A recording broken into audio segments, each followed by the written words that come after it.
Spirit of the living God. Speak, Holy Ghost. I don't want to put your business out there. But God said you a cat scammer. Uh-oh. You a cat scammer. And God ain't pleased. Uh-oh. He already blessed you with 9 lives. But God showed me you're scamming. Over the pandemic, you was able to get 10,000 lives through the PPP Cat Lives loan.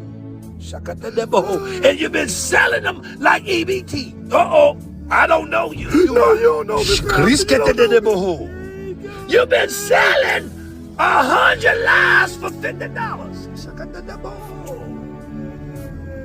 You even try to pay your tithes and offering. God don't want no scamming money.